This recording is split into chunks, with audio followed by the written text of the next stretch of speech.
아무리 큰 그릇이라도 쉬지 않고 계속 공급하면 결국 채워집니다.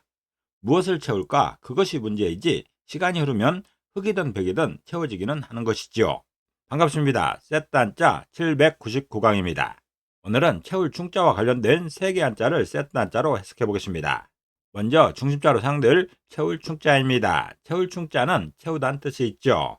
채우다는 것은 일정한 공간에 어떤 것을 가득하게 하는 것입니다. 이 채울 충자는 머리두자와 진실로 윤자로 구성되었습니다. 그 중에 머리두자는 머리를 의미하는 것이고 진실로 윤자는 진실로를 의미합니다. 믿음을 의미하는 것이죠. 그래서 채울 충자는 머리를 진실로 채운다고 표현하고 있습니다. 다시 말해서 거기에 채울 것은 머리부터 거짓이 없는 사실이어야 된다는 그런 설명인 것이죠. 아무거나 그냥 채우면 안 되는 것이죠. 건강한 공동체는 음모가 아닌 믿음으로 채워야 합니다. 그저 아무거라도 가득 채우면 좋은 건 아니죠. 믿음이 채워져야 됩니다. 진실이 채워져야 되는 것이죠. 그리고 공동체가 병들게 되면 음모가 판을 칩니다. 거짓이 판을 치는 것이죠. 그때는 무엇이 진실인지 구분하기도 어렵습니다. 채울 충자는 머리를 진실로 채운다 표현하고 있습니다. 다시 말해서 건강한 공동체는 머리부터 상부부터 음모가 아닌 믿음으로 채워져야 된다는 그런 설명입니다. 사용 단어로서는 한우충동이 있습니다. 한우충동은 짐으로 실으면 소가 땀을 흘리고 싸우면 들보까지 찬다는 뜻이죠. 가지고 있는 책이 매우 많음을 이루는 말입니다. 그리고 충분이나 충만이라는 말에서도 채울충자가 사용되고 있습니다. 중심자인 채울충자에 또 하나의 부수를 추가할 때마다 또 다른 한자를 만날 수 있습니다. 이것이 바로 세트 한자입니다. 채울충자가 사용된 첫 번째 관련자는 거느릴 통자입니다. 거느릴 통자는 거느리다는 뜻이 있죠. 거느리다는 것은 부하나 군대 등을 통솔하여 이끄는 것입니다. 이 거느릴 통자는 실명자와 채울충자로 구성되었습니다. 그 중에 실명자는 실을 의미하고 채울충자는 채우다는 뜻이 있습니다. 그래서 거느릴 통자는 실로 채워서 거느린다 표현하고 있습니다. 다시 말해서 각각의 요소를 실로 묶어서 연결하듯이 한 방향으로 이끄는 그 모양이 거느릴 통자입니다. 이렇게 여러 요소들이 있습니다. 여러 요소들을 실로 묶어서 서로를 연결하고 있습니다. 이렇게 실로 전체를 엮어놓으면 어느 한 곳에서 전체를 조정할 수 있는 것이죠. 한 방향으로 이끌어갈 수가 있는 것입니다. 마치 실로 이렇게 연결하듯이 각 사람들을 연결해서 한 방향으로 이끄는 것, 그 모양이 거느릴 통자입니다. 거느릴 통자는 실로 채워서 거느린다 표현하고 있습니다.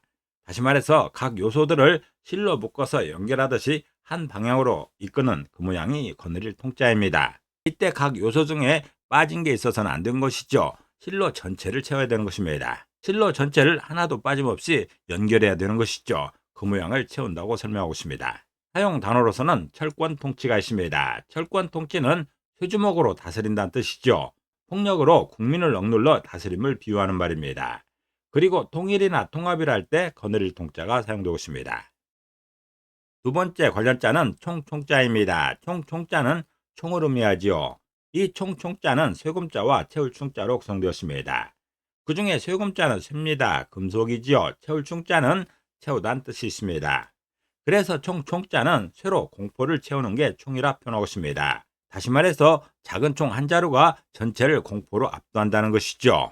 아무리 센 사람들이 많이 있다 하더라도 총 한 자루면 전체를 압도할 수 있습니다. 왜냐하면 이 총 한 자루로 전체의 생명을 위협할 수 있기 때문입니다. 아주 작고 연약한 아이라도 총 한 자루만 가지고 있으면 아주 덩치 크고 무서운 사람들을 압도할 수 있는 것입니다. 그런 것이 바로 총의 유력인 것이죠.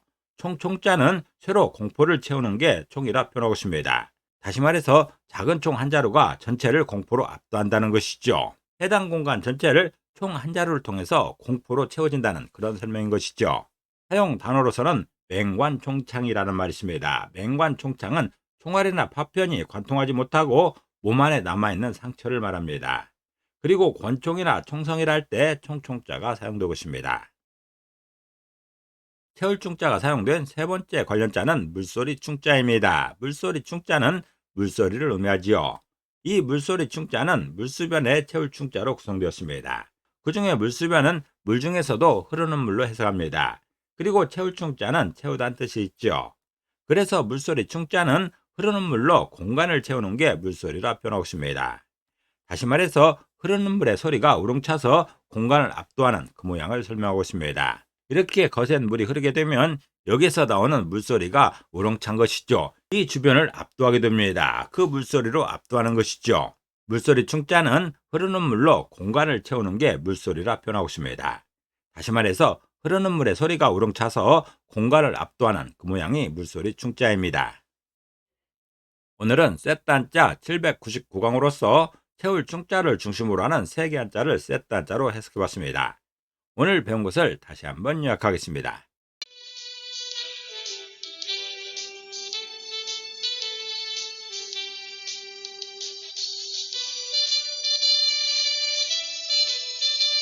오늘도 평안을 기도합니다. 감사합니다.